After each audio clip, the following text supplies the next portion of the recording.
Activation code required. Access granted. Warning.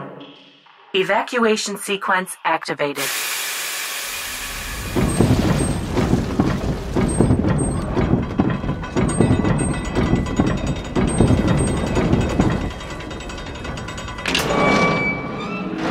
We're back.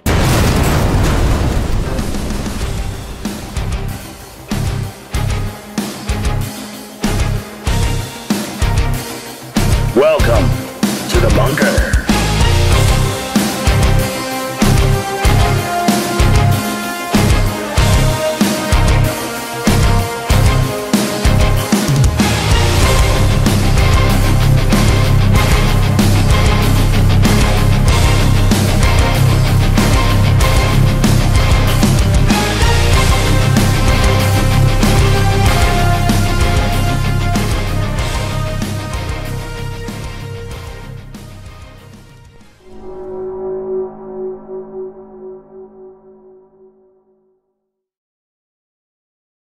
Welcome to the S-4 Bunker, coming to you live here in the Cascade Mountains in Concrete, Washington, where, I think our rainy season is very, very briefly started, and it's going to go away, and it's going to come back, and it's going to go away, and come back. No, it's not. Well, you know. We're supposed to have rain for the next, 9 days.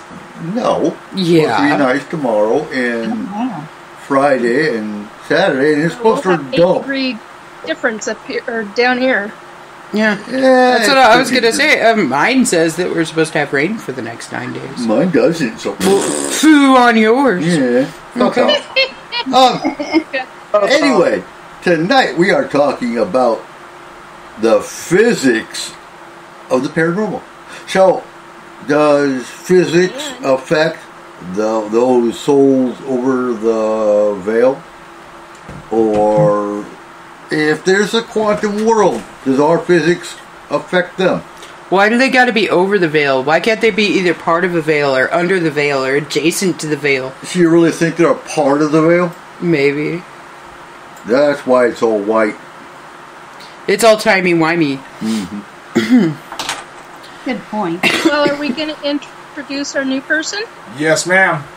Ladies and gentlemen, welcome Rosella C. Rowe to our chat room and to our show. So, she was on the original S4 with us, S-4 Paranormal Radio, and she is joining us now again each week for the S-4 Bunker. So, welcome, Rosella. Yay! Thank you. Thanks. Hello, everybody. It's good to be back. It's good to have you back.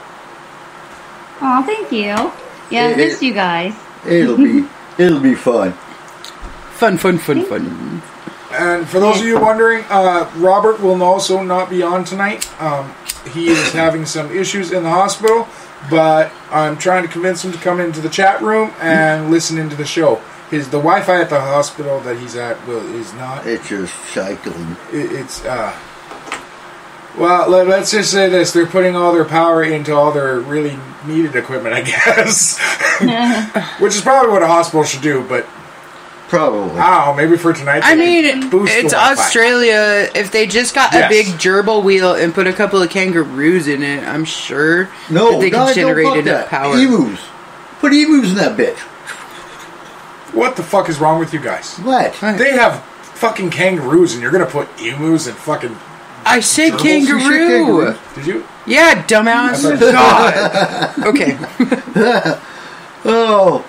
Kayla's already mad at me because I told her we're going to try and hurt her mind at least 6 to 10 times in this show. You can't hurt something that's this fucking epic. Really? You think you're ready for this, huh? I'm already in pain. I got a headache. I need to go to bed. So, can I hurt your mind even more? Okay, go for it, mind hurter. Okay, so,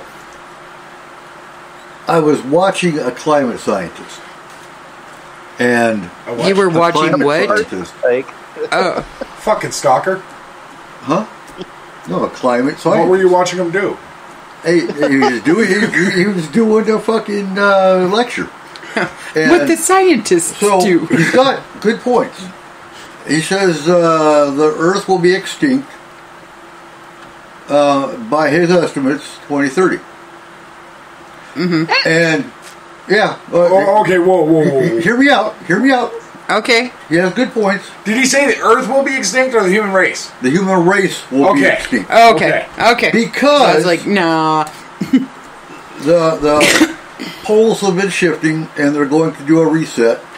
And he said this ain't the first time. He said the Earth has reset to their documentation 6 times, and probably way more than that. Yes, but the polar shifts aren't going to cause us to go extinct. Yes, they will, because his description of it, when the poles do a flip-flop, the one side that's warm and arid is going to go... He said the continents stay in place when they do this flip-flop. Yeah. Some will sink, which is why you find ruins in the bottom of the ocean from other resets it's done. Okay, you're talking about a magnetic pole switch. Yep. A polarity switch. Right. Okay. And half of the planet will be all fire and hot. And the other, so it reminded me that his description reminded me of the day after tomorrow when everything froze. Okay, can I ask what he was basing that off of? Like, why would one half of it be hot and why would the other half be frozen? I don't know, you have to go look them up. He based it off the movie The Day After Tomorrow. Yeah. No, I don't know. But some of the points he brought up, so there have been flood stories in every culture. Yeah. And you look at the Sphinx. It's got flood lines that go back 10,000 years before Egypt, before the Egyptian culture. Yeah.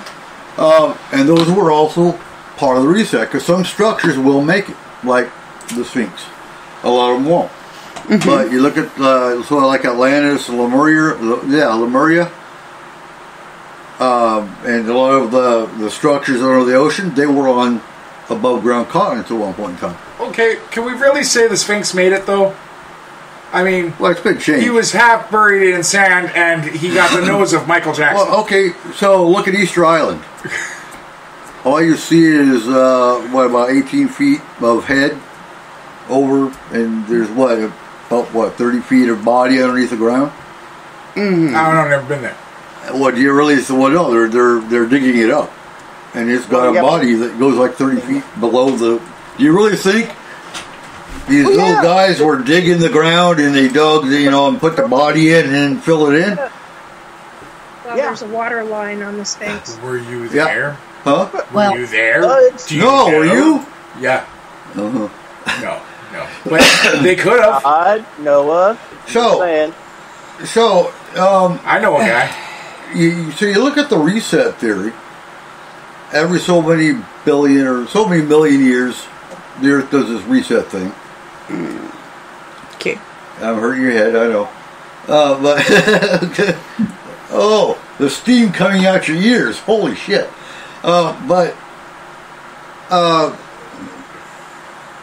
You look at. Doesn't mean humans were in one of the resets. It could have been alien. And all these civilizations that, like ours, will be eventually, possibly, if the theory is true, we all get either burnt up or drowned. Who's to say one of them civilizations didn't go to Mars, because they actually had a space program. And that's why we see ruins. Okay. And that's why I'm like, I'm not going to argue, because I have no idea. The only issue that I have with this polar reset theory, is that we are constant. Okay, so the poles do flip, yes, but every 300,000 years and gradually. But, okay, where do you get gradually from? Because of the North Star. The North Star is constantly changing, and that's what they're putting the different pyramid, different structures facing towards to get that solar equinox and everything else. So as just like our oh God, what are they called? Tectonic plates shift and move. Right. So does our magnetic field. So as the magnetic field twists, yes, it will eventually move the south to north, the north to south. Right. But it takes 300,000 years to get there. So and I have a hard time with that, because I have a hard time grasping that if you have poles completely shift, how is that not going to cause chaos on the planet? I'm still stuck with that. It does. If it's a complete and utter shifting, but the problem, so it does cause chaos, but not in the way that you would think. It causes different things to happen. So your compasses wouldn't work properly. Different things like that. We would have to reorganize and refinish a totally different mapping system, because your GPSing systems wouldn't work properly. Certain animals that rely on the magnetic field in order to do migrations, turtles, GPS birds. systems would still work. GPS systems would still work, just not completely. Right. Because but that's what I'm saying. You would have to tweak a lot of shit. How would electronics not be affected? Why would electronics be affected? It's just a polarity switch. I have a theory on that. Okay. I'm going to say it's not a reset. Think of it as an egg timer. When you have to flip over an egg timer, scientifically, what are you doing? Recharging the kinetic energy. Okay. Okay? If you recharge the kinetic energy of the Earth, what has to happen? You got to get that charge from somewhere, right? Mm-hmm. Baghdad batteries. That's what they are. Holy shit. We have no idea what those things actually did. No. What if they are the charging unit? You know what? They fucking plugged in some woman's vibrator. It's a fucking charging unit at 5 freaking... They had specific... What? They had specific batteries during different times. It's a vibrator batteries that we have no... Supposedly we have no way of knowing how they did it, but I call bullshit on that. I think they're keeping that one well hidden. But yeah, there are ways of dealing with batteries that are not how we look at it now with our science is. So my point with bringing up that whole theory, where do you think the ghosts go? Where do you think the spirits go? Do you think something like that, something catastrophic, would erase the spirit world too? What's that movie? No. What's that movie with the girl who keeps yelling at the people to get the hell out of her house? The Others? Yeah. Uh-huh. Yeah. What if it's like that? Like every time that our poles switch, like if that happens now to us, we're the ghosts now, and all the ghosts that are living, like that are out here, they're the living. It just flips the freaking veil? Yeah. No! My yard! Oh god, that would be freaking horrible. Why? Well, I guess you wouldn't know. No. You got ghosts infiltrating your home. No thanks. Like it'd be horrible for, honestly, it'd be more horrible for Nikki. Why? Because you'd have all the people dinosaurs that you're going talking around. to, they're the ones alive now. You're the ones you're the one who's trying to reach them.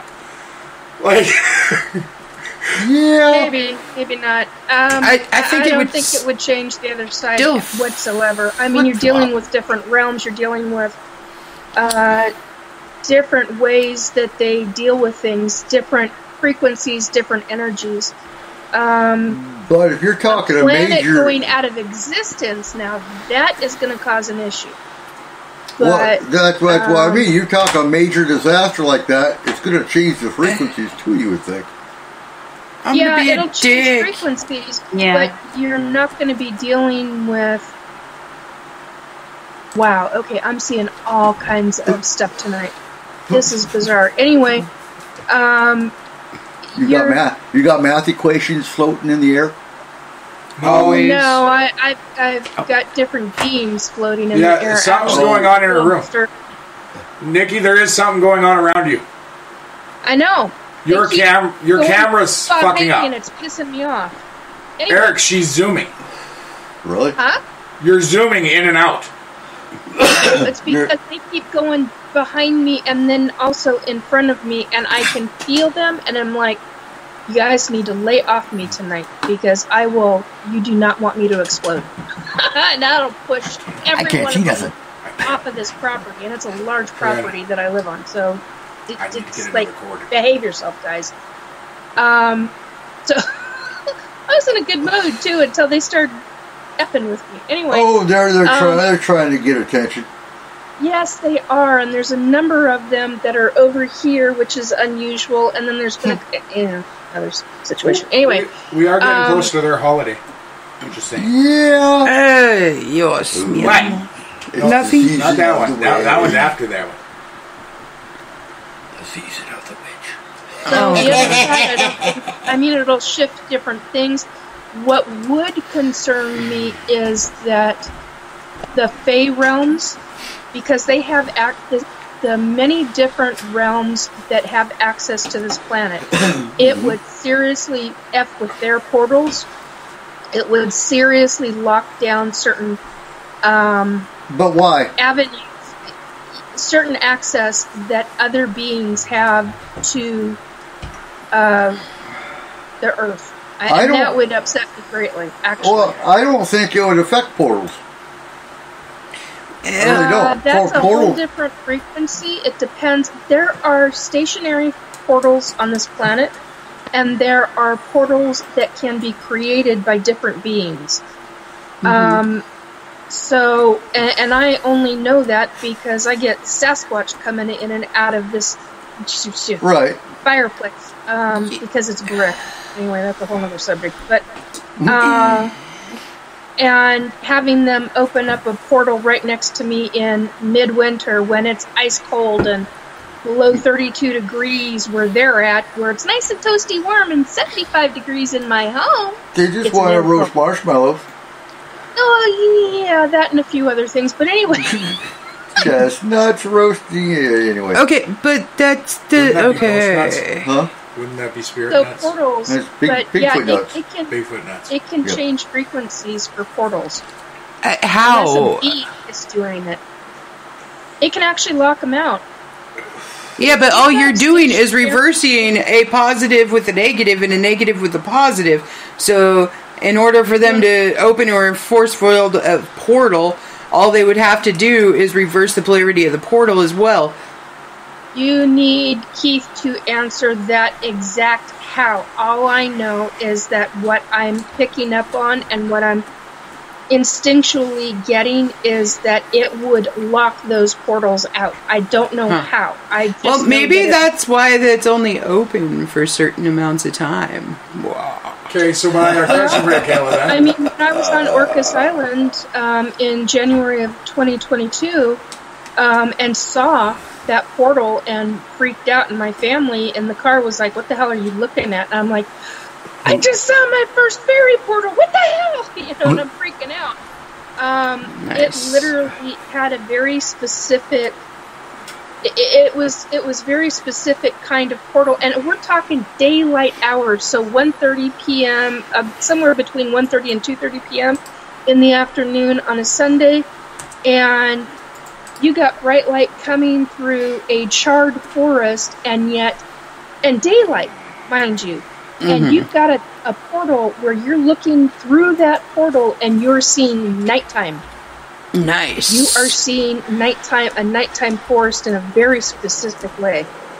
And I've never described anything other than that, and which is fine. And somebody recently asked me what were the edges of the portal look like and all this other stuff. That's fine. I'll answer that stuff, but I will not describe anything else other than nighttime and forest, because of what was on the other side that I saw.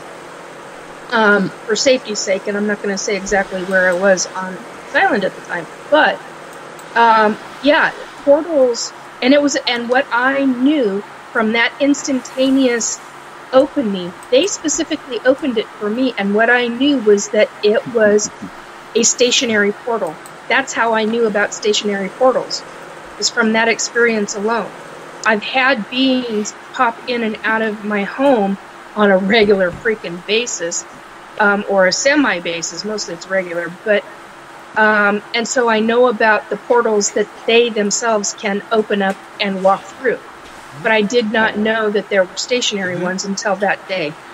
And if I'm being told right now, and intuition is like screaming at me that it will literally lock down stationary portals, that calls a bunch of things into question to me, and things that I can't put into scientific terms.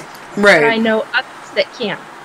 Well, the only thing that I'm thinking is like, okay, so you have all of these, I'm just going to call them like ancient ruins or temples, different things like that, right? That show that there was at one point a stationary portal there, right? But there isn't any longer. So what I'm wondering is if there's like 4 or 5 different locations that these stationary portals would be at, and during a magnetic pole switch, different portals open as a stationary portal at that point. So that they'd still be able to come through, it's just in a different location than it would have been before. I think that that's very... I'm not picking up anything on that, but I think that that is a very logical, critical thinking way to think about it. I have no other way to state that clearly and decisively. That makes perfect sense to me. Right, just because there's so many lockout locations for those all over the ancient world. And if you think back on the amount of time that it takes to do a polarity switch and everything else, well, maybe the reason that there isn't any way to get through that rock portal right now is because we aren't at the right point in the magnetic switch for that one to be a stationary portal at that time. Very possible. I take issue with what you said originally, though. With what? It would be very easy because all they have to do is switch to polarity. Yes. And this answers your question, Eric, too, from before. If I gave you a car, okay? Mm-hmm. And the magnetic pole switch, it switches the polarity of almost everything on Earth, including all electronics. Any batteries. Okay. So if I gave you a battery, does that mean you just hook up the negative to the positive, positive to the negative in order to make it work again? Well, no, you'd have to fix all the lining and everything that goes along with it. What happens if you don't?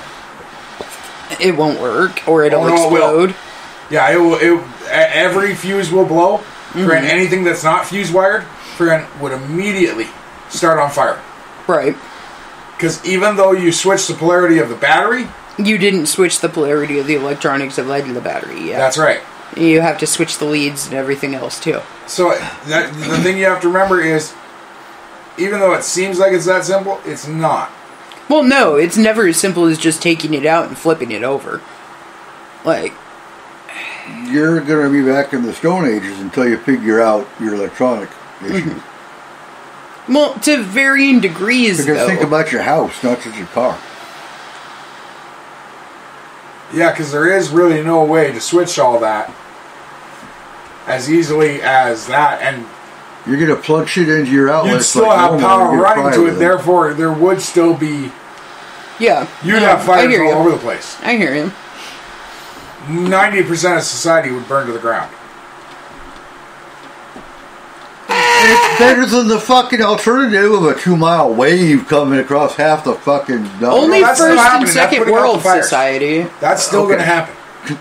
It's still going to happen? Yeah, that's what puts out the fires. Then the earthquake starts. Mm-hmm. Oh my god. And the volcanoes? And then... we're putting a cork in those. I'm moving to Sparta. Huh? Nothing. Right before the earthquake. Are you? Never mind. Okay. I think I've almost got Nikki convinced on putting a cork in the earthquakes idea. Fred, no, I really do. No. And she's drinking right now, so she can't even say no. Hey, when did it become an earthquake? You said you were putting a cork in every volcano. That's what I said. Yeah, put a cork in it. You know, though, a cork would help with the Cascadia subduction zone too. No, it fucking would. Because it would absorb some of the shockwaves. Oh my god. No, a pogo stick would help with that. The woman I talked to at your guys' event. So here's the thing. We need a pogo stick. Here's the thing. Who'd she work for? Whoa. Who do you work for? Well, what the fuck do they know? Oh my god. So, whoa. Okay.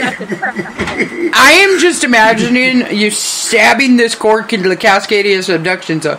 Okay, so what the fuck happens when you uncork a bottle of, I don't know, let's say champagne after you shake it really hard? Okay, not a cork. A rubber shim. There we go, because then we would just have this giant cork melt. flying through the atmosphere. Huh? Rubber melt. Jesus. Not in water. No, I was thinking Well, a pogo stick. well, I was just thinking, if you put a shim in it goes, or a cork, the energy's got to go in somewhere. So it's going to go A pogo stick. probably, Australia? I think Robert's got enough going on right now. Yeah. A motor mount on a vehicle Oh, fuck. lasts you for sometimes over 70 years. Yeah, and the Cascadia subduction zone hasn't popped in 700. So what the fuck? And it will only shake for probably maybe a year. Therefore, if you put a big enough rubber mount in there, what I'm saying is, it only has to last for a year. You know what? Fuck it. Let's fill it with super glue and make the entire ocean into slime. Oh, the kids. Well, that's just crazy talk. God. Atlantic slime. The oceans already are having that happen. Yeah. Yeah, no shit. Way to not care about the environment, Atlantic. Kayla. Like, you guys haven't brought up Atlantis, which I thought was kind of interesting because it reminds me of that. I mean, we already have had that happen. Well, yeah, honestly, if the story of Atlantis is what it actually was, like what they're saying it was, where a piece of a continent fell. No, but like if it were. No, but like Nikki, what I'm saying is if it was actually the actual mainstream story that they tell through history, for LA is the next Atlantis. That is going to happen eventually to them. No, not LA. No, Okay. San Francisco. Yeah. Florida. Okay, so Let's the get whole rid of West it. Coast. San Francisco. Nothing bad will ever happen to Florida. We're not that lucky. No, yeah, you're right. Florida's about the worst fucking. Okay, well, an alligator eating a kid is pretty bad, but not for all of Florida. And not just the water-based parts. I Our guess. chief and I were on Atlantis at the same time. He knows more exactly what happened because he was a scientist at the time. I was head of security, and boy was I pissed. I was not a happy camper with what happened. I had my hands full trying to get everybody off of Atlantis. Before it went up? Royalties. Excuse me? Before it went up? Well, depends on who you talk to. Part of Atlantis sunk, and the other part went into the air. It was on the part that went down. Yeah. I had friends and family who were on the part that went up. Because there was a section of Atlantis that was ship-like, and there was a section of Atlantis that was on land. And the head of the security was on land. So, and we got hit hard. You were a mall cop. It was not a fun time when Atlantis fell. Yeah. So, and a lot of us that went from Atlantis, soul lifetimes, ended up in Egypt. In different royal houses, as different either royalty or as different servants to royalty or different planners, like financial planners, religious planners. There's a whole list of, that's a whole nother subject. But anyway. Well, so that's the thing. Is it like I'm assuming that I've probably been reincarnated quite a few times. I would say I probably have been. But I never see myself as anything. Like, I've never been like a royalty or like head of anything. You know what I mean? Like, that sucks. I've just been reincarnated as average every time. Fuck that, I'm royalty right now. What are you talking about? That's why you're drawn to pitchforks. Right? I'm like, that blows, man. I've been a farmer. From a farmer to somebody digging ditches to being, oh God, I hated being in the Roman army. I hate it. I had 2 lifetimes in the Roman army. I remember a lifetime where I was a female and I was treated like less than shit. And what was I doing? Picking up shit and shoveling horse shit or cow shit. Right. So, and see, that's like what I get reincarnated. I'm just like the average everyday Joe that's walking down the street going, "Hey, bread for sale." Like, I am royalty right now. You're royalty? Yeah. There's so many lifetimes. I've had lifetimes where I remember being royalty. I've had lifetimes where I've been the average Joe or whatever, and whatever nationality. I mean, I've lived across this planet in so many different, and oh my God, so many different nationalities. It's not even funny. I mean, I can't even. It's mind bending. And off this planet. That's the other side. Is a lot of people go from being an ET to in as a soul, they are like, okay, well, I guess I'm going to Earth because Earth needs the humans need the help in whatever way. Oh my God, would you please stop? You're driving me nuts. Sorry guys. It's just like, so I'm getting spirits in and out, and it's just, they're starting to really drive me nuts tonight. And there's something I'm supposed to be specific. Well, then why don't you tell me what it is you want verbalized? I know what it is. I know what it is. I am royalty, because I am right now about 87th million in line for the throne. Of England. I just need to kill the entire population of England, half of Canada, and I'm in there. Well, let's pull her this switch. Yeah, actually, that would work. I'm all for this now. Yeah, because we're going to live. God. Just posing a question out there. I mean, I'm a psychic medium, and I actually do readings for a living, and that is what I do, as well as my author. Like, I'm an author as well. Okay. But I do oracle readings on past lives, and I have actually done it using the angels or the spirit guides that you have talking to you, telling you your past lives, telling me information to tell the person their past lives. So I've done a lot of past life regressions, and I'm actually getting my degree in hypnosis right now in order to do it as well. And like, if you want to lose weight, stop smoking, or my other focus is in hypnosis right now. I'm not going to stop smoking. You're not going to what? Stop smoking. No. Stop smoking. Oh, yeah. No, if you want to, right? But yeah, I mean, I think that it's really interesting, the things that come through, and I just like was wondering, how do you know? Like, because you said that, you know, you've had all these past lives and you remember. So how have you gotten that information? I've had flashbacks. Okay, because I've had some flashbacks and visions. I'm a psychic medium too, and I'm mostly an energy worker. Okay. And I deal with the hierarchy royalties, the different councils. I deal with ETs. I'm an ET abductee, mother of 26 hybrids. That's always fun to talk about. And I remember 99 to 100 lifetimes, and let me tell you, it has not been easy psychologically remembering all of these things. I didn't understand why I was so drawn as a child to extremely specific things. It made no logical sense to me or even my family.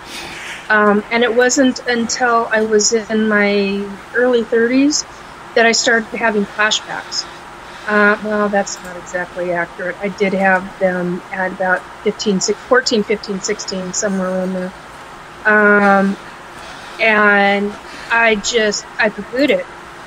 I did all the critical thinking, and I was like, that's bullshit. And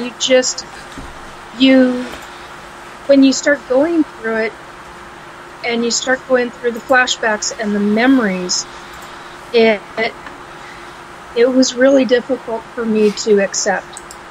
I didn't understand why when I read something, I'd have these flashbacks as a teenager of being specific people, whether it was a male or a female, and it was a specific lifetime. And when I've gone in and looked back now, I'm like, oh, holy crap. And things make more sense to me in my life now than they did when I was in my 30s. I'm 55 now.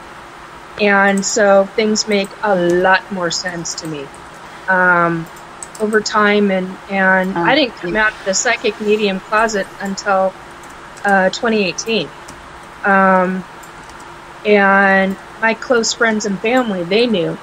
But they never called me a psychic. They just said, oh, that's Nick. I used to get called the Sentinel. I'd have all kinds of nicknames for it, or that they would call me. So it just made sense to them when I finally came out of the psychic closet that's, they're like, oh, that makes a lot of sense now. So that's kind of how it happened with me. I mean, I've had all of this since infancy. The ET stuff since 2 years old. And yeah, I could tell you all sorts of stuff. And when I started having flashbacks of Atlantis, boy, let me tell you, that wigged me out. And when I had my hands on a 2.5, 3 foot tall smoky quartz crystal that was from Atlantis, it literally knocked me on my ass. I mean, I had my hands, and it's a good thing because it was so sharp. It was an buffed, I guess is the right word. It was an unbuffed piece of quartz. I mean, it was a huge piece of quartz, and it literally connected me to that lifetime in Atlantis, and then it also connected another woman who was standing across from me who was with me in Atlantis. And I had to take a step back, and I was on my butt in a chair, and it was a good thing that I had realized my awareness, situational awareness, because if I hadn't, I would have been on the ground.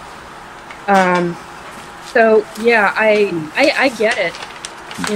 Question up one side and down the other. I completely get it. Well, smoky quartz is really it's a hard stone for some people to handle as well. I mean, yeah. I can see what you're talking about. It's interesting. But when you said that thing about some went to Egypt, it's so funny because right before you said it, I was like, she's going to say that they went to Egypt. It was really strange. Yeah, I know. I'm projecting. And I didn't even realize I was projecting it until I get it. Get it. Yeah. A lot of times that happens. Well, and I'm a big channeler as well, that I can't help it usually. So, that's always my issue, where I have to try to block things and stuff like that. And people will be like, well, you're doing a spell. And I don't like to call it a spell. I like to call it an intention blocker. No, I prefer spell. Spell's good. No, I put it down to some stuff. My friend, I had a person who used to call me a witch who was not, keep your your enemies closer situation. And I think that I held on to this relationship that was very toxic for reasons that were kind of like a trauma bonding thing in a way, from my childhood experiences that you're kind of talking about earlier. But I think that some people can kind of bring out the worst in that. And then she used to call me a witch, and it really ticked me off. I'm like, no, don't call me that. But Go ahead. if you do spells, you're automatically called this. You know what I mean? Like that. Society today. Like I have been called everything under the sun, a heretic to a witch to everything. And in the last year, it really pissed me off. And I've been called a witch because I've been a witch in past lifetime. I don't have a problem with that. If that's what you want to do, go. Yeah, it's like, okay, fine, I'm a good witch. I don't know. Everybody has their own individual take, and I'm fine with that. It's just in this lifetime, that's not what I'm doing. I even remember 2 lifetimes as a necromancer, and I got shown in my second lifetime as a necromancer. No, we don't do that. You know what pisses me off the most is when I get called, when I get asked, well, you're male, so aren't you a warlock? Like, fuck no. A witch is a witch is a witch. Fuck warlock. You're a wizard, Harry. What? You're a wizard, Harry. No, I'm not the wizard. But you know what I found? That moment that people are, they are now afraid. They're afraid of you. They're, like, disassociated with you now because you kicked them out of your life because you're toxic. Now all of a sudden I'm a witch. And it's like, yeah, that's real mature because you're the one who did all this stuff to me, but I'm the witch. I think that it's the other way around, really, buddy, because you're the one who has a bad intention towards me. And I'm just blocking you to protect my butt. Like, I think it's ridiculous that people have a stigma, and it's like society. And, you can put an intention out there, and all of a sudden you're doing something evil. And I'm like, no, I'm just protecting myself from that. I can't look at my nose either. Yeah, I completely agree with you. I get a lot of the same stuff regarding that, and it's what I have learned between the humans and the ETs is that how they look at us, they get very frustrated because we fearmonger from birth, and we teach that fearmongering from birth. And it's really, in the last year and a half, it's really mentally, psychologically hit me very hard just how much we teach our children. Humanity teaches, it doesn't matter where you live on this planet. Yeah. We teach our children to fear from a very early age. And that's not healthy. It's not mentally healthy. And it's not healthy for our souls. So it fascinates me as what I've been shown and have not just shown, but have witnessed with them. But yet at the same time, those probably. Excuse me? What you've probably experienced, it sounds like, just experiences will teach you a lot through that, and judgment. Yeah, it really has, and that's the good ETs. Now, I've had 3 different kinds. I've had the good, the bad, and the indifferent, and I'm thankful for the good, but they do drive me up a wall every once in a while. Well, often. Not every once in a while, quite often. But I learn a great deal. Okay, so since you're both psychics, have you started to feel a change with October approaching? Yes. Yeah, there's talk about the 23rd, which is Saturday. There's talk about the 27th, which I don't even remember what the date of that one is. But what's happening on the 23rd? Yeah. Well, you got the equinox, if I'm not mistaken. It is. Either the 2nd or the 23rd. Yep. And the energy shift is driving a lot of psychics nuts from what I've been hearing from them themselves. We all kind of, in my circle of different people who have abilities, they're all talking about it. And it's like,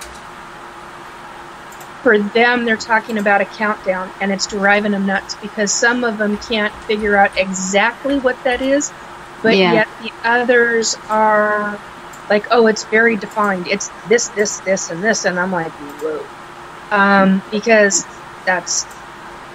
I only get pieces of that, but yet the countdown part of it I get. I receive that. Anyway.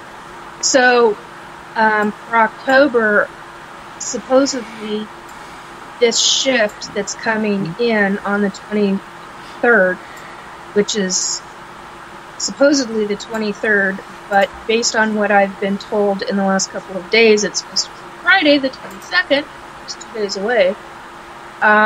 Some kind of shift is supposed to take place, and it's supposed to be more enlightening, and I'm like, okay, be more specific, please. That's all I get. I don't know what you get here, but that's what I get. Well, I mean, I feel like a huge shift actually pretty much come October in general is what I've been kind of getting. I mean, we were in retrograde, which was killing me.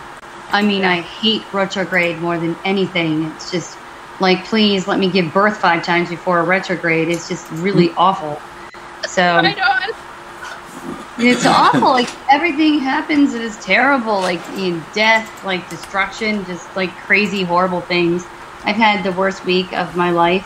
Like pretty much the last 2 weeks, it's just been really bad. But yeah, I'm looking forward to October just because it's like, please be positive. But I also feel like I don't know, but I feel like 4 to 5 shifts like are happening. Like, and I feel them in the world / especially America, DC politics. I just feel like a lot of things are going to really shift in October. So positively and a few little negatives, kind of thrown in there.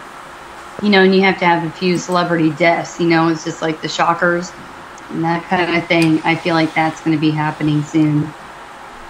So, but I'm glad that we're out of retrograde because I feel like we can breathe. It's usually once we come out of retrograde, I have 4 days of really bad afterwards or 2 weeks. And I definitely had the 4 days this time. So I don't know about you, but it's been hard. Yeah, that's the last 2 weeks have been what I call lapalulus. Oh, it's gonna get worse every day we get closer to Halloween.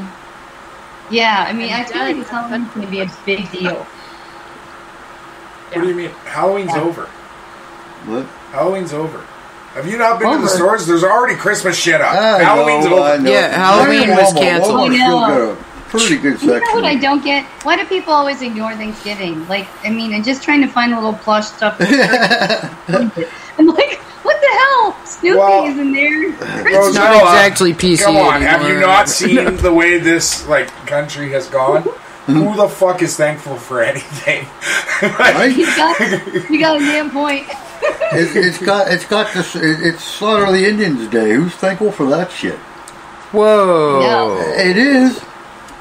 This Indian is a little bit, honestly, like with how much shit I get because of that. I know. And I just found out that my tribe gives out $5,000 checks a year. Seriously? Yeah. What are you waiting for? For my ID. Okay. But starting next year, I will receive $5,000 every year. God damn. Good. Because apparently they didn't kill my ancestors. Are they going to backdate that too? If they could, I would like them to backdate it to when it happened. Right? Over the past 300 years, that's all I'm asking. 150 million? Well, at least. I remember that lifetime in the 1800s. I remember being in the fights and with the U.S. government, being on horseback, and it was not fun. And I remember having, which is funny because my great uncles in this lifetime were some extremely famous Native. Stop it, people! Quit messaging me. Sorry. Were some very famous Native American warriors, very famous, and I didn't realize that. I was like, I finally.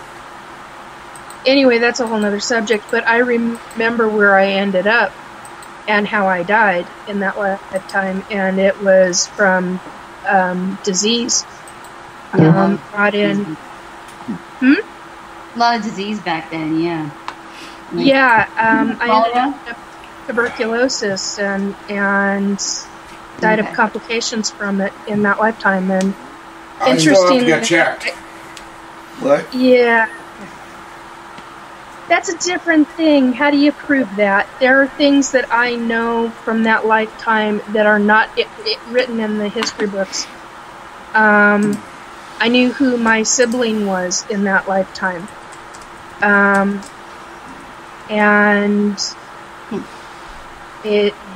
that's a whole other subject. Anyway, but yeah,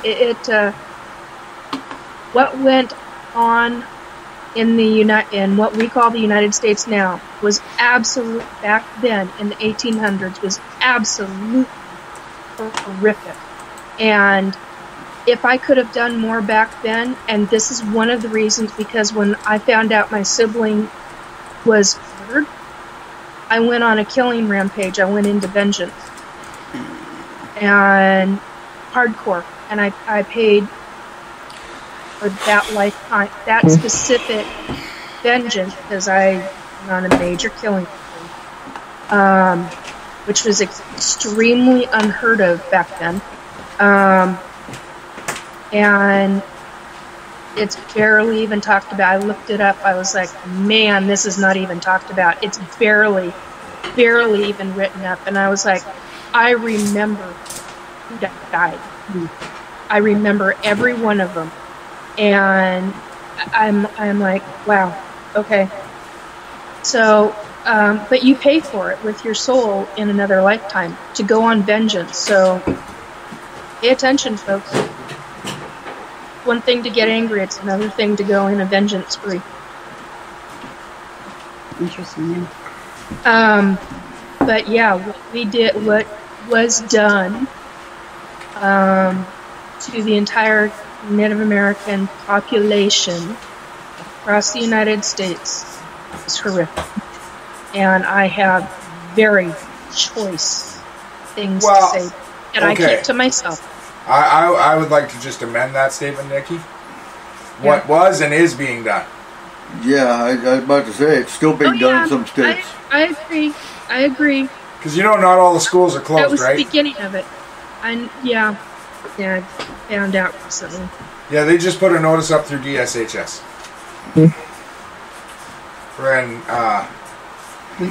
That they haven't closed all the residential schools. But they're now boarding schools. So it's okay. Yeah, bullshit. Friend. But, all the Catholic ones apparently are closed. It's the government-run ones that still aren't. You need to shut the fuckers down. Yeah, to a point. I think they still need an education, but maybe just don't brutally murder people. Well, no, hide the bodies if they die.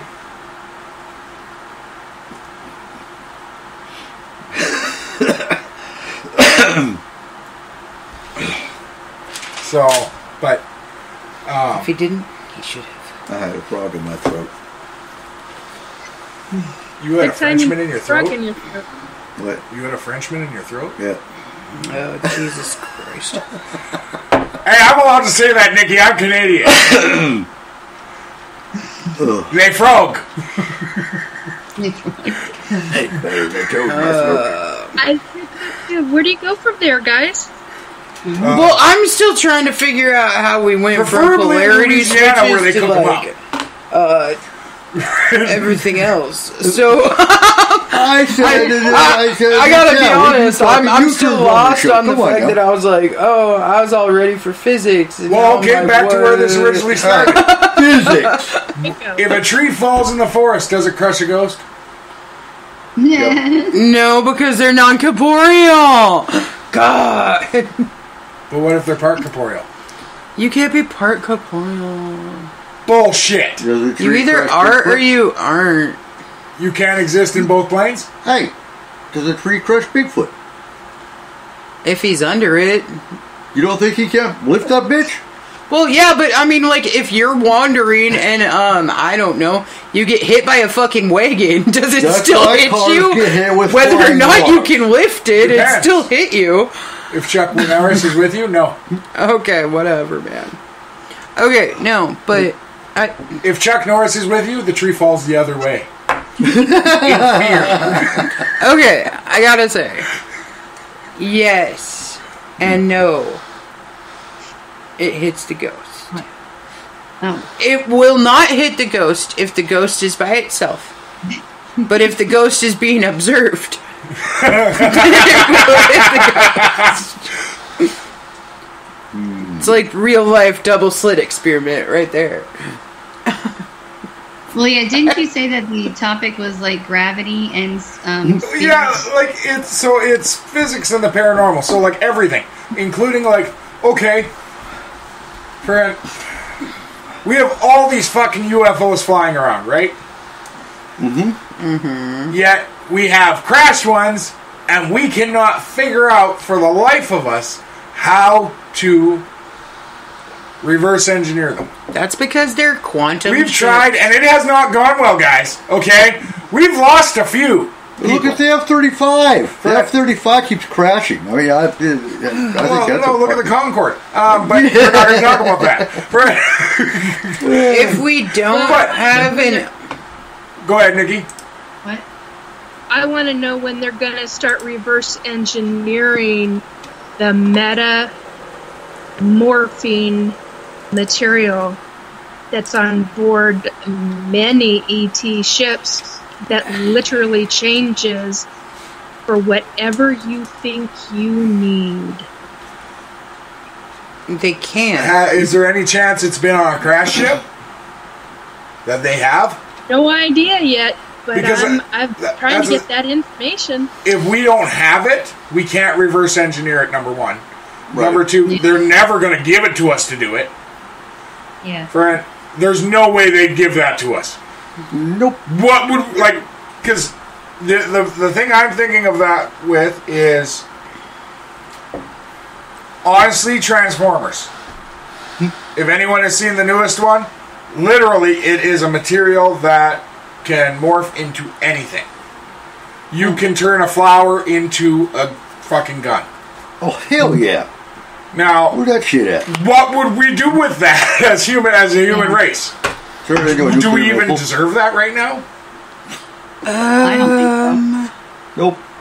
I don't think humans are ready for anything like that in the next billion years. All of a sudden, we're having to add flowers to the Second Amendment right. To be it's perfect, my Second Amendment right to have a rose. Then I can turn into a fucking M60. Thoughtcraft. Yes, Robert. Thoughtcraft. Yep. Okay. So, in order for this material, what you're saying is that it can turn into any shape, any object, anything that the driver or whatever is thinking. You don't have to be the driver of the ship. Like the Matrix. All you have to do is stand on board, and the second you think of something, it literally creates it off of a wall, off of the floor. It literally morphs right into whatever it is you need. I've seen hybrid children do it. It is the most phenomenal thing. Well, not the most phenomenal thing, because I've seen so much stuff. I was going to call it shit. It literally, if the person is thinking about it, the ship creates it, and it literally, it's smooth. You remember the character Odo from Deep Space Nine, and how he morphed, and everything about him was smooth? Material, this metal, is what that is. It literally morphs into a shape, whatever you need. I've seen children want to run up a set of stairs, and the ship literally creates stairs. for the children to run up. And when the children come down and they're done playing on the stairs, the upper part of the stairs goes into the ceiling, the lower part of the stairs goes into the floor. And I'm like, I mean, let me tell you, I freaked. So it sounds like one concept that we're already at that you don't think about it, but it's the fucking printers that we have now that can transform crime scenes into the crime scenes with everything physical, and they can fucking make guns out of fucking nothing. Out of nothing? Out of material. Like a 3D printer? Yeah. Okay. So a 3D printer will be the same shit, but you're not thinking about it, and you don't have a material. But a 3D printer does the same thing almost.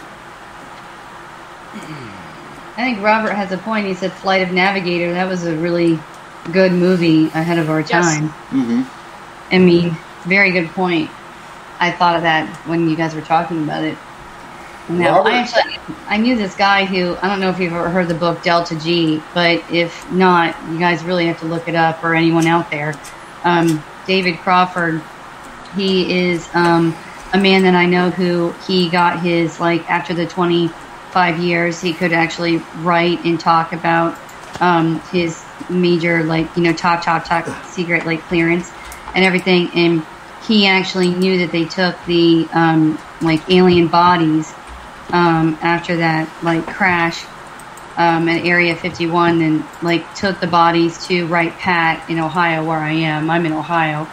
Did you say Delta G? Yes, Delta G is what it's called, and I don't know if it's in print anymore, but he's an author that I toured for more than 3 years with. I'm a very good friend. And, yeah, he like, literally went into the place where they held the bodies, and he opened up the refrigerators that they had them in. Now, he knows where they are buried, and he has shown me where they are buried. And it's even in the book, too. So it's very interesting. And he knows, he's like literally a rocket scientist.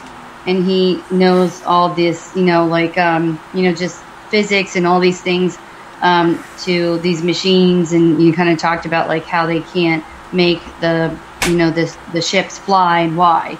I mean, it's kind of part of that. So it's very interesting. What's his name? David Crawford, and it's Delta G. Okay. I mean, he's very interesting, and he still works for the base too. Works at the base, the Air Force. So he still does that, and he's probably 57, I think, maybe even 60 now, because it's been a few years. He has had major health conditions, I think, from telling his story and what he's been through. It's amazing. So it's very interesting. If you guys ever want to have him on, maybe I can, like, arrange it, because he knows serious stuff. I mean, whenever I did author signings with him, and we would tour and stuff, like, together, a part of our publication company, because we're in the same company, he would have lines around the block wanting to tell their story and just, like, be heard, basically, of their story. I mean, this is talking about, like, probably 12, 15 years ago, when we were not as open at all as we are now. You know, now you're hearing things on the news like it's just, like, every day. Mm-hmm. But not back then. I mean, people were just lining up to talk to him and just get his opinion and feel like they weren't crazy. But he was really awesome, and he would tell people things that he knew. And, you know, you just see people's eyes light up, just huge. Just, oh, my God, is that really real? Is that true? And I've gone on base a few times to do some, readings of my book, that kind of thing, and do author visits and stuff like that, talks. But I passed that area, and I know where they are. So it's very interesting. You don't forget. Okay. So, Robert also had a good point, Kayla, on the whole corporeal thing. Mm-hmm. When if a ghost can blow Dan Aykroyd in Ghostbusters, wouldn't that be part corporeal? Ghostbusters is a movie. Anything can happen in a movie. You say movie, I say docuseries. Okay. Sure. I mean, I mean, if you say so. You know, A lot of our stuff do you know is. Yeah, go ahead. Do you know the energy it would take for a spirit to produce energy in the physical? Ghosts, excuse me, that's earthbound. Spirits can move.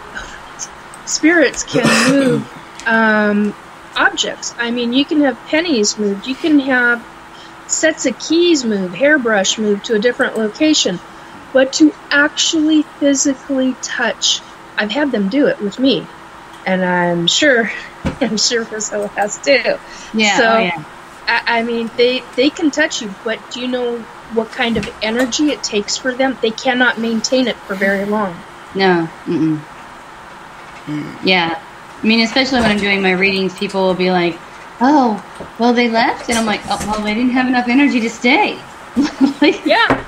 I mean, they'll have a conversation with you, but it only lasts for so much time because of the kind of energy it takes for them to even have a conversation with a human in this life. right.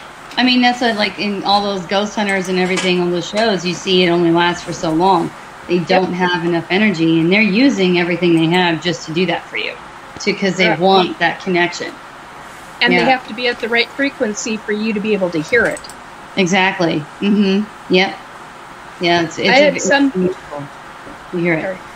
I'm sorry. Go ahead. I'm just saying, did you guys see that scene?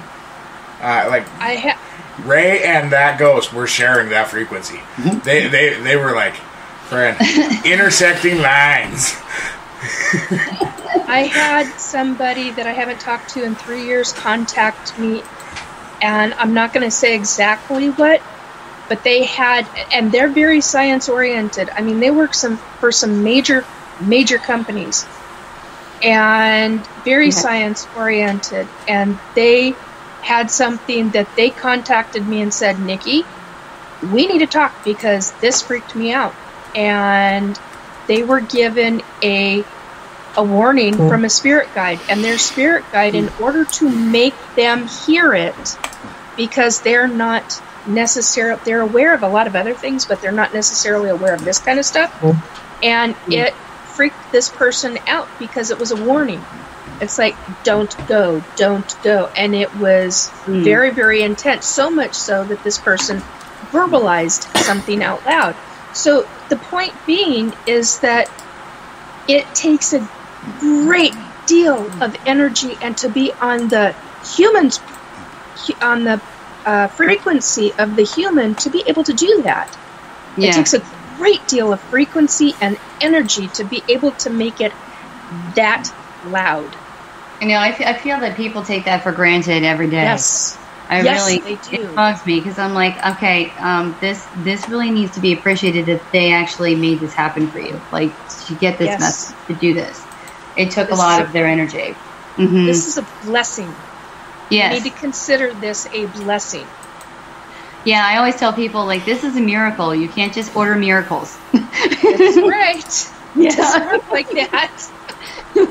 Like, yeah.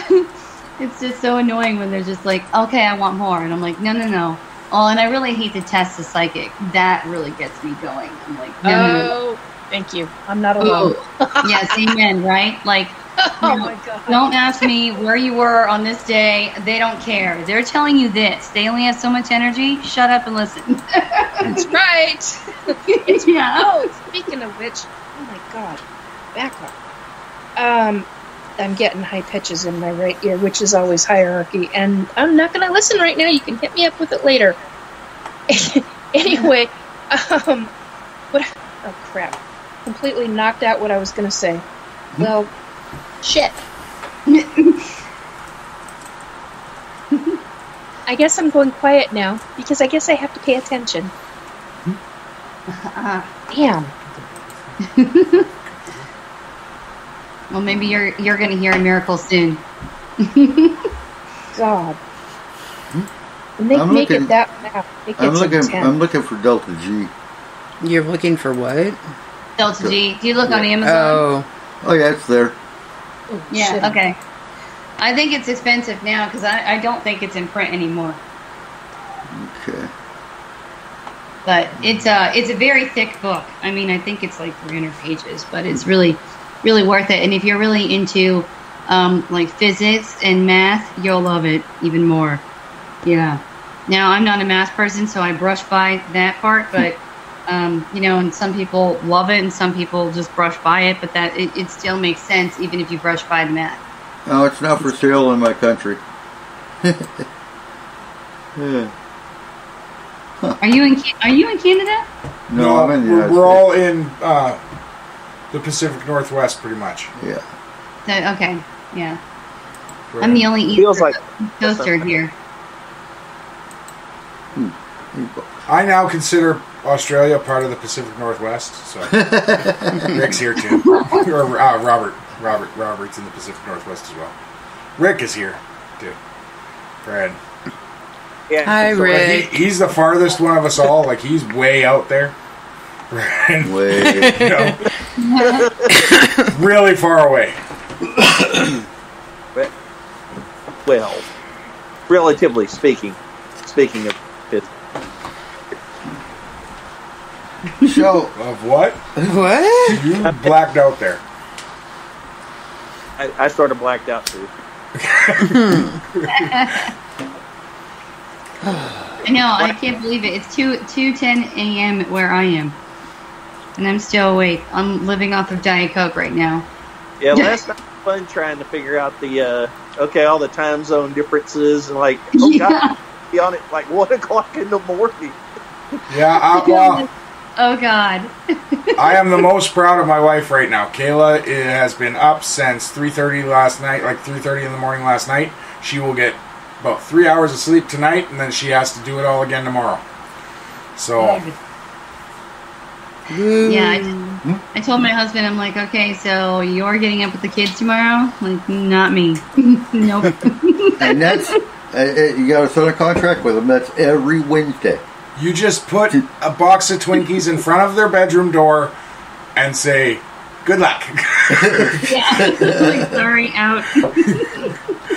That's what I do now. Yeah. Oh, Whatever. They're little Debbies. You can't afford Twinkies. That's true. That's true. Twinkies are fucking expensive. Brian, so do you guys think, well, okay, obviously physics have to have an effect on cryptids. Mothman. Mothman? Yeah. Okay, what about Mothman? He collapsed a goddamn bridge. Nothing's that heavy, but that small. He didn't collapse. There's a lot of skepticism. He didn't with collapse the bridge. He knew the bridge was going to collapse. It was a premonition of the fact that the bridge was going to collapse. Well, that depends on what... I don't believe that Mothman was second. I believe he sat on the bridge and was like, oh shit, this is going to go down. That's more where I'm at, because it depends on which story you go with. Some just see him as a terrifying flying cryptid with glowing red eyes. And then, of course, you look at the movie version. He used the phone and did telepathic communication through a phone, basically. Yeah. Well, the way I'm going to put this is, we already know that the laws of physics do not apply to everything in our universe. Mm-hmm. They can't. Yeah.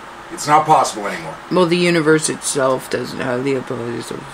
Yeah, anyways, it's a singularity. Yeah. It started out as a singularity. A singularity by itself is against the laws of physics. Okay. So, as that singularity became our universe, it compounded out against itself. Right?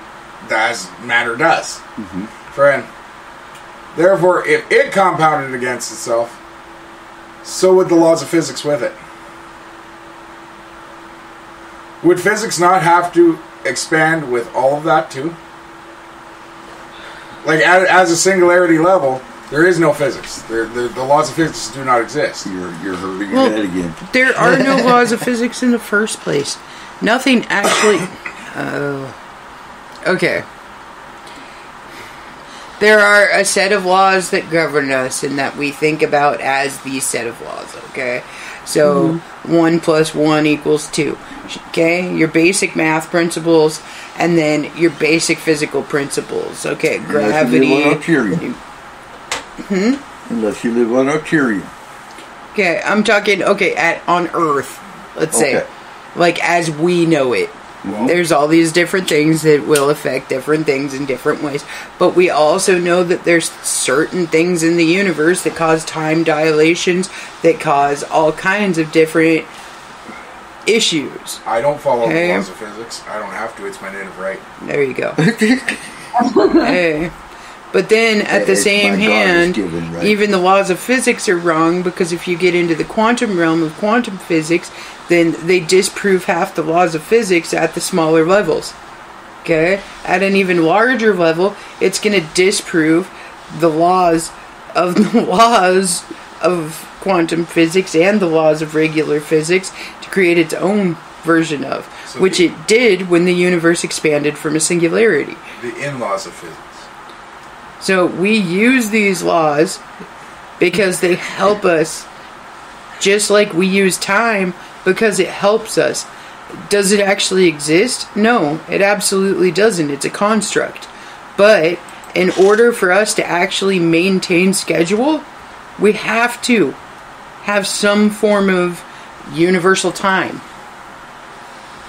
It's the same thing with physics. In order for us to figure out how to do specific things, we have to have a starting point of a universal. There are quite a few people from the 60s and 70s that lived without time. Oh, there's still people today that live without time. Hey, there's certain tribes that live without any concept of time. Oh, look at the Amish. Are they outside of the laws of physics? Yeah. The Amish have time. No, they go by daylight. That's still time, that's though. A form of timekeeping. If they don't raise a barn by 6 a.m., they have issues. Guys, I'm going to mute myself for a little bit. I have been hit so hard, I've got a psychic lightheaded that I need to clear my body. I'll be listening, but I got to clear this energy or I'm going to be in trouble tonight. No worries. All right. Okay. I haven't been hit that hard in quite a while.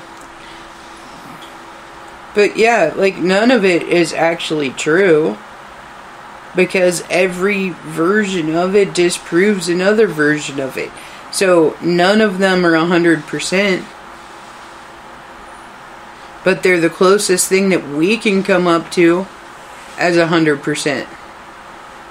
So, do you think with all these crash craft that we're trying to back engineer, that we're going to find new physics? Can I tell you something? Like what I honestly think. Okay. Like when you guys are talking about materials that can mind process and everything else, okay? I automatically think of a couple of things here on Earth. Mm-hmm. Okay? So I think of certain insects. Okay? So like a spider, for instance. Mm-hmm. It can secrete a web that we Why are we talking about are spiders? very, very close to.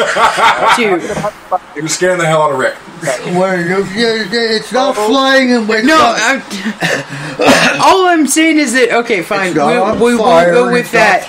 We'll go with bees, okay? Bees. Okay? Bees can secrete a wax out of themselves. Mm-hmm. This is a compound that we have to do some heavy fucking science to recreate. And we still are working on the tensile strength of certain things that we find in nature and in animals and creations that they can make themselves. Mm-hmm. Okay? There are certain things that we'll never be able to replicate because it is part, in a way, of that organism itself. Right. Okay? So, all the reverse engineering in the fucking world wouldn't matter. There's parts of our own body that we do that with. We haven't done yes, that with. and that's what I'm saying. But all the reverse engineering in the world wouldn't matter if that ship has even a 1/100th of their DNA or some function that they do, making it partially biological. Eh? If any of that material is partially biological through like secretions or through something that they created in a way that we can't possibly do, then we're never going to be able to reverse engineer that. Well, who's to say that we can't do that? We just haven't tapped into that part of the brain. Well, it's the same reason that we can't secrete spider webs, and the same reason that we can't make beeswax is because biologically we have not been created in that way. There are certain things that certain entities can do that there's no matter how hard we try, no matter how much of our brain we open, we are not capable of doing it. Cool cut of hand up. So, you said spiders make webs, bees make honey. No, I said bees make wax. Wax. Friend. Of course, me being me, my thought automatically went to, we haven't recreated semen yet. No, not to the point where it's 100% viable. So, transmorphic material of alien, that the aliens have, is the semen of their species. And it totally could be considered that. Eh? But in order for them to have total control, and only them to have total control, because, okay, so you're flying around in your ship, and you come across an enemy ship, right? Or a different race, or something like that. If they can use the same power that you are powering, and go, hey, I want to make that material crush them to death. They're not going to fly around in something that anybody can make do what they want. They're going to fly around in something that only they can make do what they want.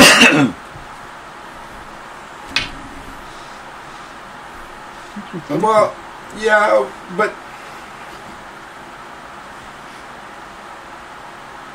what if it's not just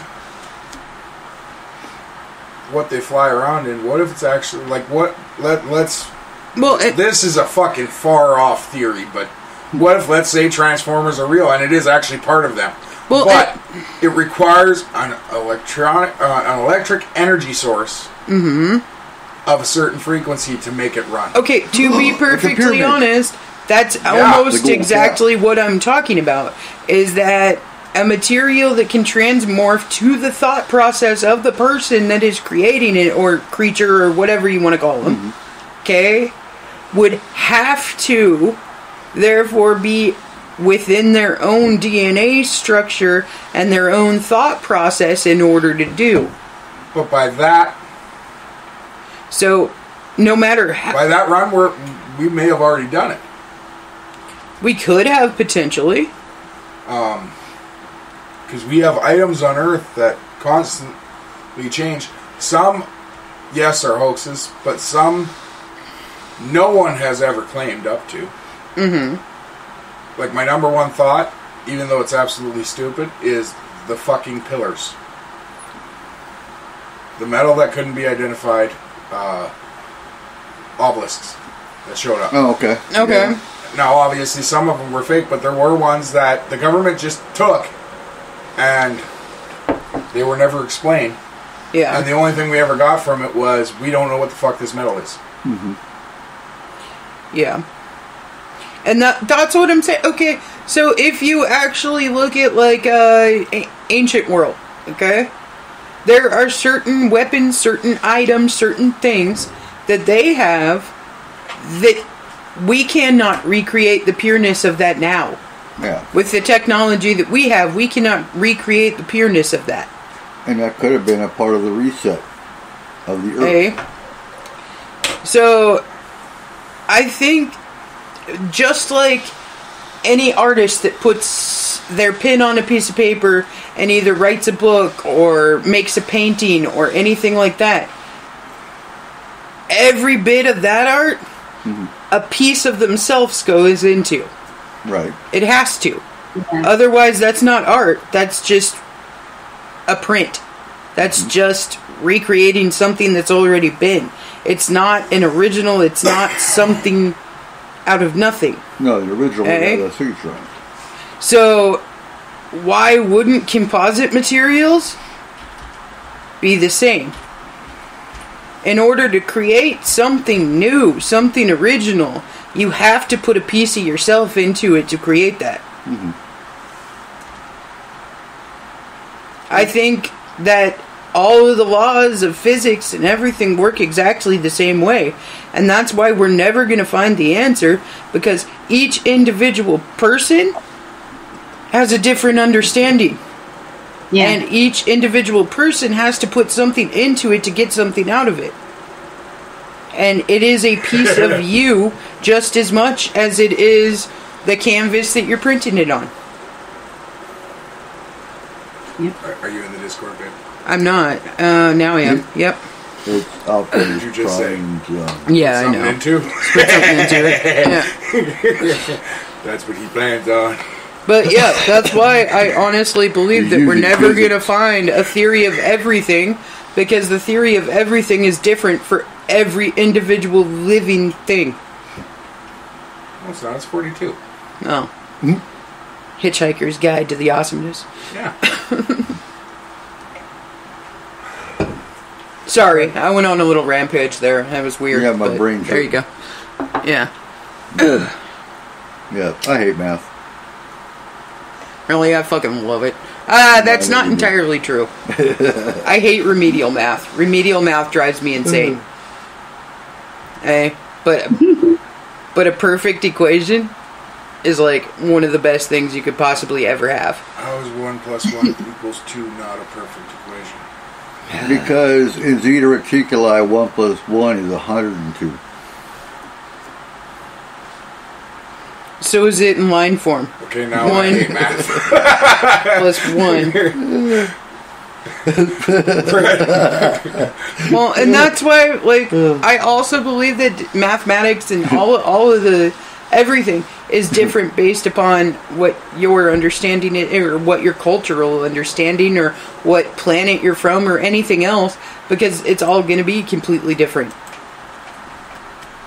Your remedial shit is all basics. It's all basically the same. It has to be. Because if you have one thing, you add another thing, then you have this many things. So basic math would have to be the same pretty close to everywhere. But when you get into the equation portion of it, that's an art form. That is not mathematics anymore. Mathematics can be an art form, though. Yes, but not basic math. Remedial ass math. Yes, it can. No. For Kayla, if you have 10 chocolate bars, and I take away 1, what do you have? A pissed off bitch because you just took my chocolate. Friend. Or I have $1 if I'm selling it. What do I have? No chocolate. Diabetes. It's different answers for everybody, so that's an art form, isn't it? No, it's a diabetic coma. No. With 1 chocolate bar, asshole, it's not going to put me into a diabetic coma. 10? You said 10 chocolate bars. No, I only took 1. Oh, okay. Yeah, because I still have Fuck, 9. he really does hate math. Because you have 4 kids and each take 2. I have no chocolate bars. My children eat them all. So according to the Discord, Rick's a spider. What? Rick's a spider. Rick's a spider? Yeah. He said it's definitely him. Yeah. Rick's a spider on a towel. I'm pretty sure that he's the dude burning the house down. Okay. We almost had to. Paula had gone into the restroom, and all I heard was screaming and noises, and I thought she'd fallen down or something, and no, it was just a spider was right at eye level next to the toilet. So I think that Eric should remove his GIF now, so that it makes it look like Rick was saying that he's the dog above. Oh no. Oh, that's definitely me. Did anyone notice that the guy's still naked? Yeah, that was a little weird. Yeah, I saw a spider. That is inappropriate, Eric. No. Inappropriate. That's Rick. Rick said it to me. You guys, What? did you see my post from Friday? I think it was Friday. I posted a picture of a very large spider that was almost the size of the palm of my hand. Oh, God. It's a wolf spider. And it came across, and I'm sitting here where I am now, and it literally came across the edge of my couch, down to the floor, and straight at my bare feet, and I have not screamed. I scared the shit out of my neighbors. I am not a screamer, guys. And I will scream. I haven't screamed. Really, Nikki? In a very long time. So you're not a screamer, eh? Verbally, no. Oh, That's not what you said. Nope. I'm not gonna have that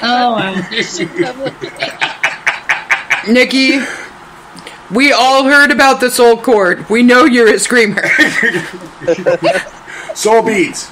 Soul beads. My bad. your support guide to yank your soul cord right out your ass, because I'm here to tell you, it hurts. That's what they're talking about, was a story that I talked about with that. It was pretty painful. I actually had a run-in with a spider this week, too. I went My out our mother back door. doesn't count. Oh. Spiders know it's Halloween. I said too. spider, not demon. Oh, my bad. My bad. Same thing. Spider equals demon. No, I was walking out our back door, and all of a sudden, I'm wearing my baseball hat like I always do, and all of a sudden, right in front of my eyes, there is a spider at my eyes, like directly there. He is hanging off my freaking hat because he was hanging from the ceiling. Ew. You know what? Okay, so I've never been one that's been, like, super scared of spiders. However, Rick, I know you are. So I'm going to make you feel better for a second by telling you that I became the biggest baby in the world a couple of days ago. Because me and my daughter were sitting on the couch watching, of all things, the new It movie. Okay? Okay. And this moth decided to dive bomb me out of nowhere. You love moths. Okay? Big old moth came flying right at me and landed on my forehead. Okay? Oh my god. I screamed so loud and fucking jumped all over the place and looked like a little 2-year-old throwing a tantrum. Hey? Saying hi. My daughter Who's Mothman? turns and looks at me and she says, "Mom, it's just a clown. It's not that scary."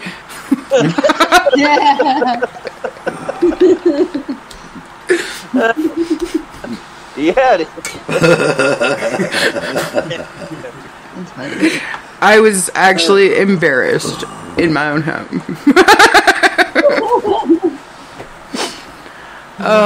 To be fair, it's his home too. So No, I will scream like crazy if I see a spider. People act like, like everybody's like I'm being murdered or something. And it's like, oh, no, Mom just found a spider. You're shifty and you're untrustworthy, and they have too many legs. Like, freaky looking. So ugly. Eyes, they're weird. They're just nothing normal about spiders. They're just No. they're 2 years ago, and I'm like, don't come near me, don't come near my bed, don't come near my wall or my ceiling above my bed, and we'll have a nice time. I'll let you live in my home. However, this one came straight at me, and I was like, nope. Then it went back underneath the couch, and I'm like, that's it. I don't know where the hell you're at right now, but I'm going to suss you and figure out where the hell you're at. And yeah, the couch got moved and he went squish. Well, damn.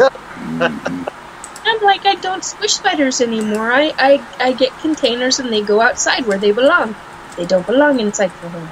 Kayla freaked out on me Belong.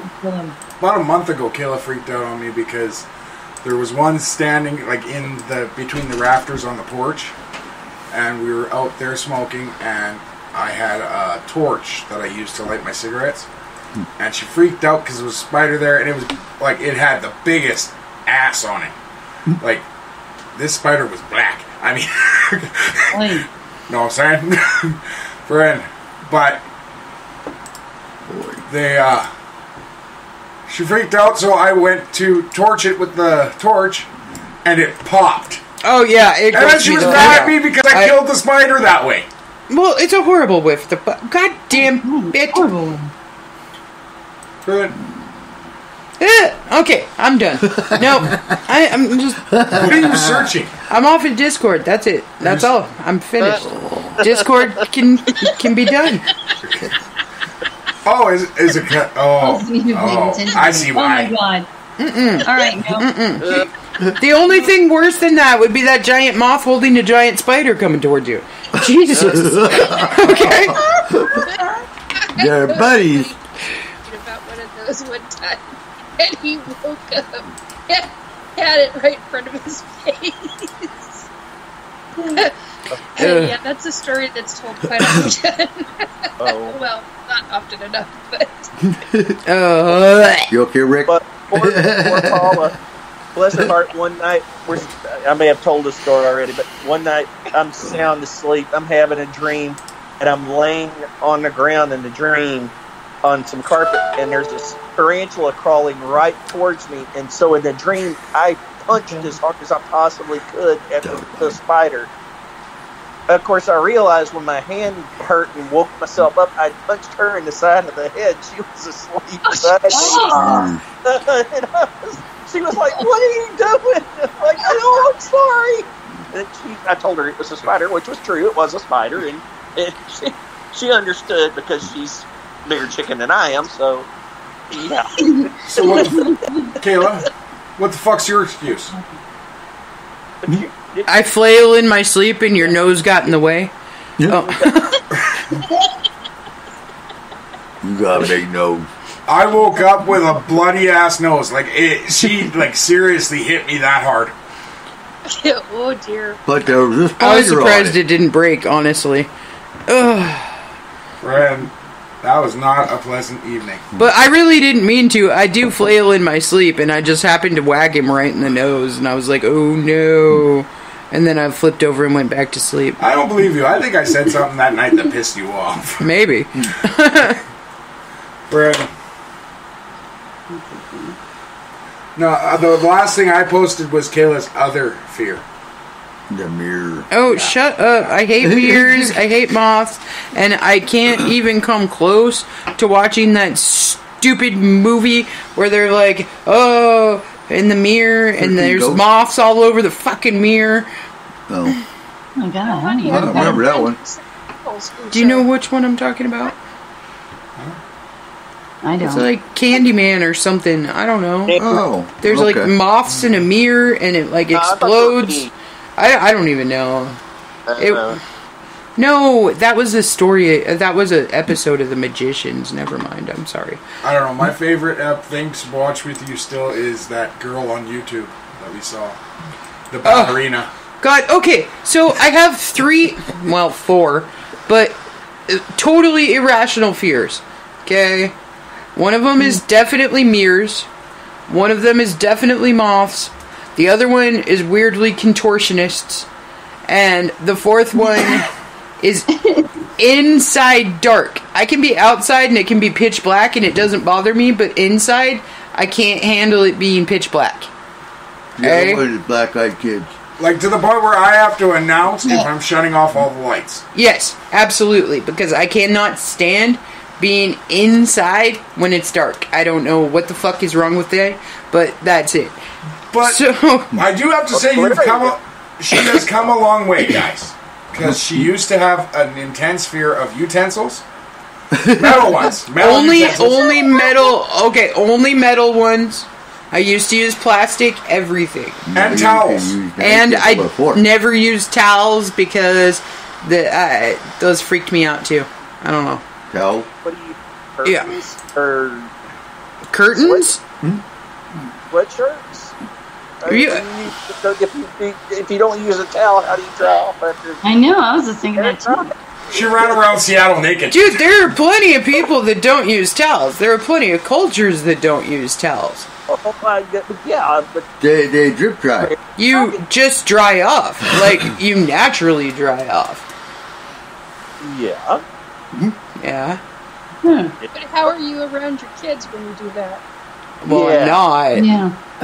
No, okay, so I'm going to explain this because she's not doing a very good job and she sounds kind of like a pedo. But No, dude, like she just walks down to the local park afterwards. Oh my god. Walking to the park part was okay. I was like, okay, but adults. But, she's naked! No. There's plenty of parks where that's okay.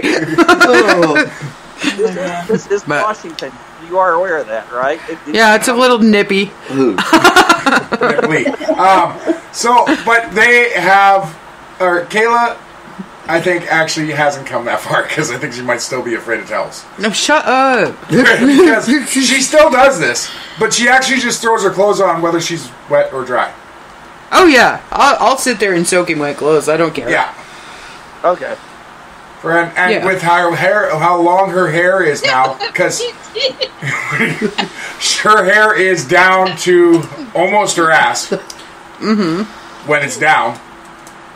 And so she takes a shower. The entire back of her shirt afterwards is just soaked. Yeah, dude. But you have to naturally dry. You can't just not naturally dry. Yeah, you can. You use a towel. Yeah, no. Sorry, to each their own. Or, apparently, according to Eric, you use whipped cream. This is coming from childhood. Yeah. To be perfectly honest, I don't have a freaking clue. Okay, because I have always been irrationally afraid of things that there are absolutely no reason that I should be irrationally afraid of that. Like, there's no, like moths, yes, that makes sense, okay? Because when I was a little kid, like, giant dinner plate-sized moth came and landed on me, and it got all crazy, and I, like, ate moth fuzz. It was disgusting, okay?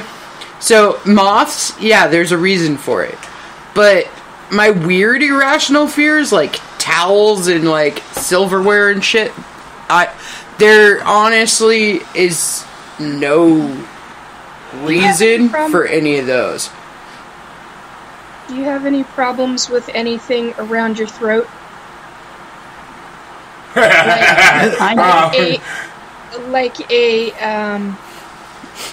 She likes the not collar. Not a necklace, but like a turtleneck or a scarf.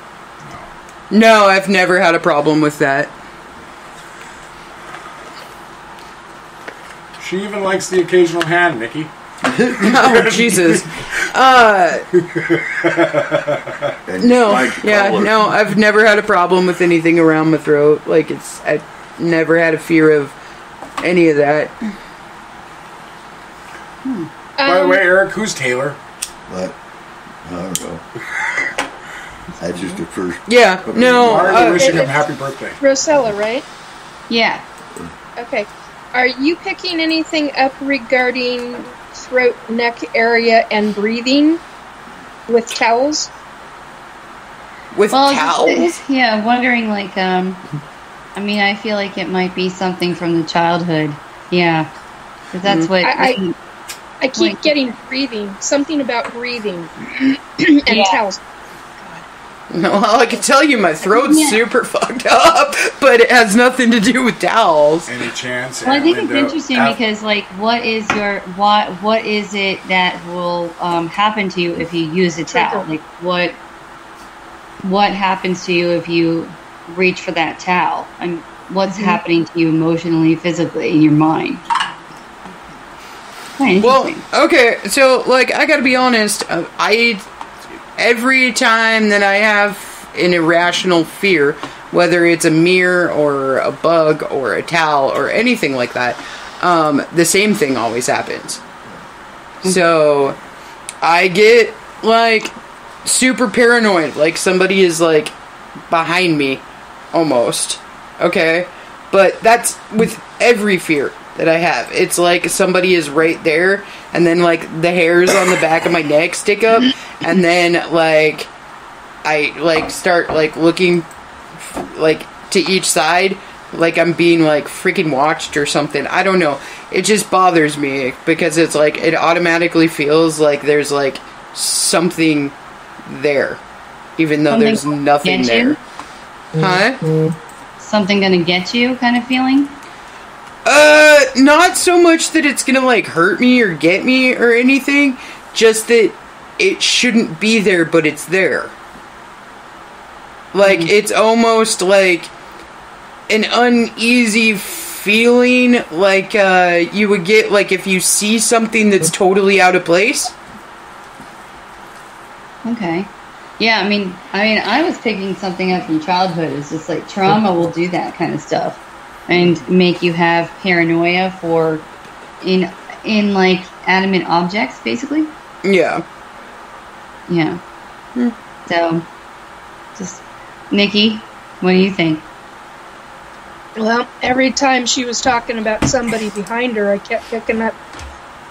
It kept going right back to something being put over her mouth and suffocated. Something to do with the throat is what I kept getting. But yeah, that's one of the reasons why I was asking about, I think I asked about childhood. I don't remember at this second. But yeah, I agree. I totally am in agreement with you. But I keep getting the, to further it, I keep getting the suffocation, the breathing issue.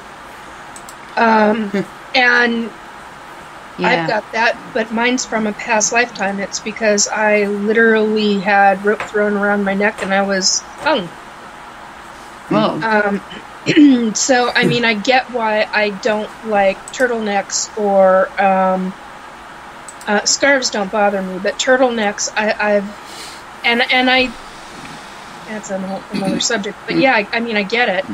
But yeah, there are irrational fears that can be picked up from childhood because of different, what seemingly appear mild traumas that are not so mild in a child's mind. Yeah, exactly. And I'm getting a mail from it. Yeah, yes. Yeah. Yeah, I just wondered.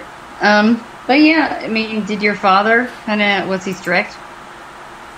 What? Was your father really strict? No, not at all.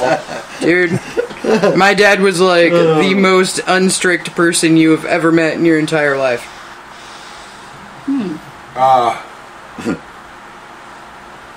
Yeah, I mean, I think I do agree with Nikki. I think it's like something kind of like childhood-like, and especially with the utensils, with that kind of thing. I mean, I see the moth. I mean, I have a huge fear of spiders, but a lot of people have, like, you know, and I think it's arachnophobia or something.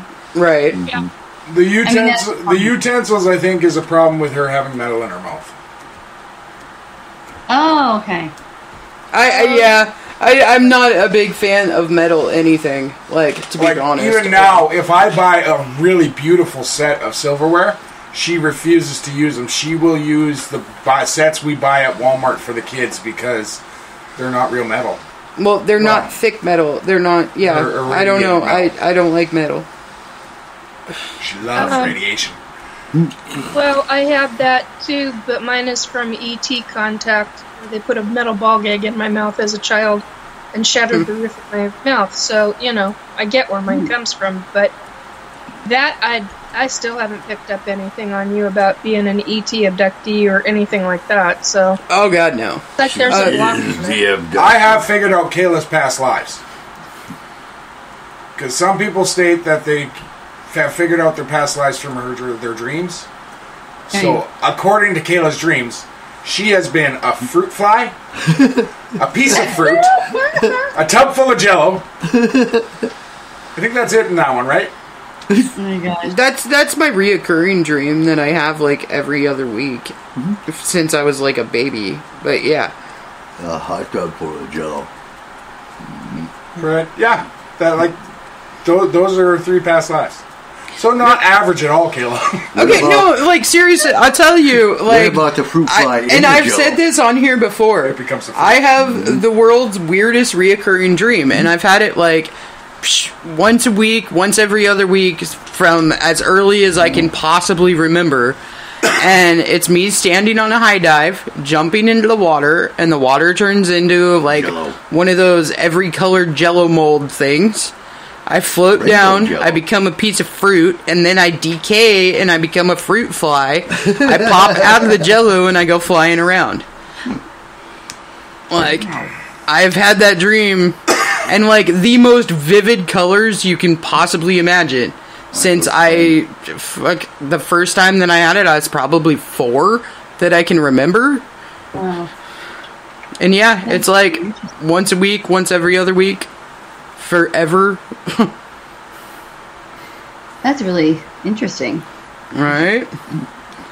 Well, I mean, I've taken so many classes in like dream interpretations, and I have a psychotherapy degree and psychology degree. I mean, I think that the like jumping off the diving board into the Jello is kind of like how the world is going to react to you being outspoken and like kind of different in your mind. The fruit fly is interesting though. Right? Maybe that's just like me breaking free and being like, I don't care what the world thinks. Yeah. Woo! That's it. She's an outspoken. That is, yeah. She's an outspoken fruit fly. I mean, because usually those kind of dreams, like especially falling, resembles like our ultimate fear and like the death, but the Jello catches you, so you're caught by this mold of society. However, you reject society by flying out saying you don't care. Right, maybe. Okay. Well, on that note, I got one for you, Rosella. Okay. So I have the following dream constantly. Oh, okay. The thing is, you know how they always say you're not supposed, if you're not supposed to die, you were supposed to wake up before you impact? Yeah. I don't. I impact the ground. And the thing is, I'm still asleep when I do it. But Kayla has watched me. Oh my god, while it's so I'm sleeping. freaking ridiculous. My body impacts the bed by about an inch. Yeah, it's like he throws himself up in the air and then like bounces on the bed. And I'm like, what the hell? Every time I know when he's having that dream because I just fly off the other side of the bed. I'm like, ah! My favorite part is the fact that it scares her more than me. No, it does, because it's usually at like early hours of the night, and I'm like finally like nice and toasty and asleep, and then I just go flying into the freaking wall. Yeah, it's scary. That is pretty funny. Yeah, well, it doesn't bother me one bit. I sleep great. Now, you know, I gotta be honest, like, all of my dreams are super, super ridiculously vivid. Like, when Stephen King talks about, like, having the dreams and then he, like, wakes up and writes a book, like, mine are, like, ridiculously vivid like that. To write a book. Yeah, where the fuck are our millions? Yeah. You know shit. What's going on here? Well, Fruit fly in Jello mode. they're all, like, dumb. They aren't, like, okay, You so... can do Alfred Hitchcock of Jello. And so that's what I'm saying. Like, they're all, like, super, super, like, ridiculous, though. Like, none of them are like, oh, that would be, like, an awesome horror story. Or, oh, that would be, like, a funny, like, fantasy story. No, they're all, like, awkward inanimate objects and, like, me flying through shit and stuff.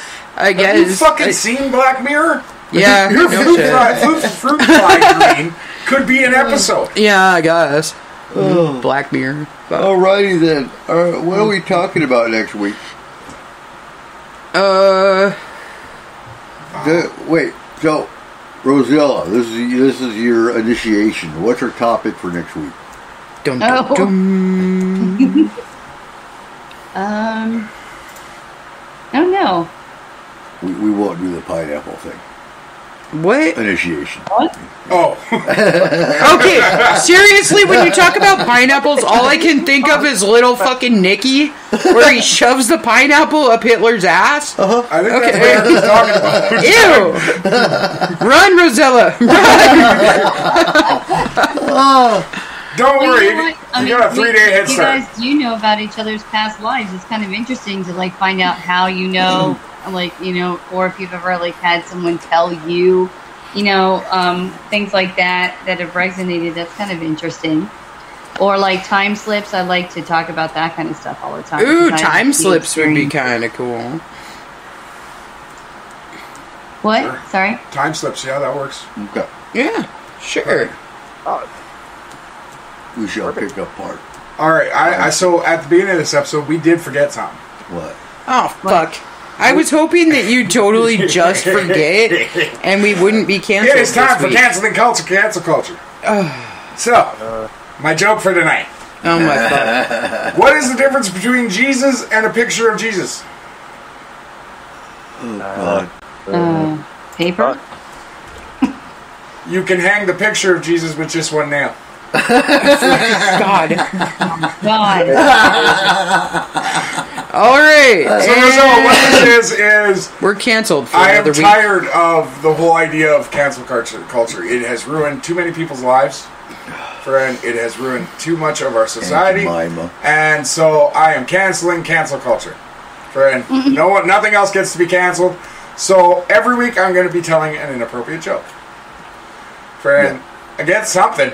Friend, because here's the thing. I love everything. Truthfully. Friend, everything in this world. Yeah, Friend. he's just a big old pile of cold love. Yeah. Friend, and Let me tell you, piss him off. therefore, but even then, I still love it. I'm just mad at it. You can have both. Friend. But, friend, with that, I truly believe if I love everything, the way I show my love is by making fun of it. So I make fun of everything. Doesn't matter what it is. Yeah, our wedding day was like spectacular. It was awesome. Those vows. Okay. Oh, God. Hey, who got the bigger laugh? Okay, it was the pastor, but still. I was gonna say, actually. Friend. All right, guys. With that, we are out of here. So, Bye. thank you for listening. We will be back next week with time slips. Friend, not like time punch cards, okay? If you're local, we can talk about that. Fuck, I was super confused. I thought it was like I accidentally slipped when I put my time punch in, and all of a sudden I got paid for 2 days. Damn. That's not... No, Like you've ever had a company not catch that. Oh, they caught it after I quit. All right, ladies and gentlemen, so we will see you next Wednesday at 10 p.m. Pacific Standard Time. Thank you for listening. Everybody say bye. Bye. Bye. Bye. See Good night. ya. Bye. Data transfer complete. System malfunction. Please evacuate immediately. Program terminated.